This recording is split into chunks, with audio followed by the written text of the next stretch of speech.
Sadanandada Hamombu athingba thamkraba matungda Seven Sister Foundation na miyamda wafam khara thamakli.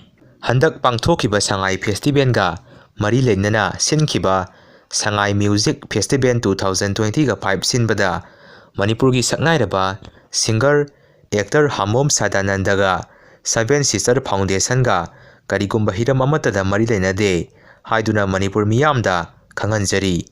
Event asi sinbada singer actor Hamom Sadanandada yaukhibasu leite loinana performance pikhibasu leite maram aduna mangonda Siriba Allegation Asi Yumfam Yaodabani haiduna Seven Sister Foundation asi ki maikaidagi Manipur miyamda khanganjari.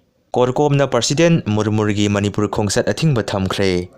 December gi tang 13 gi ahing pung amadagi President Handrip phauba Manipur pumba general strike laukthokre. Singjamai Asi gi MLA Yumnam Khemchand na Litanda leiba Kuki singi relief camp da satuna Yengsinkhre Kuki singa wari sanakre. Luhongphamda jagoi saba thaban chongba athingba thamle. Class 11 amasung 12 ki exam matam lepkhre. Timetable su tholakre. Canada gi hanagi Prime Minister Justin Trudeau ga saknairabi saisakpi Katy Perry ga nungsinaramle. Malem thongamna Assam gi governor da Manipur gi crisis matangda mateng pangnaba taksinkhre. Film forum gi hanagi chairman oiramba Laimayum Surjakantana mabu karigi lupta changjarakadabani hairibano haina wafam thamakli.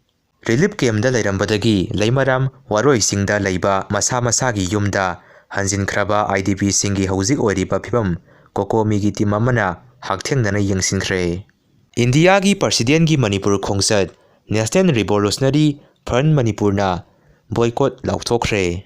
Hauzik ngaihaki mamangda soda singwangmada anto 800 lama maisakre.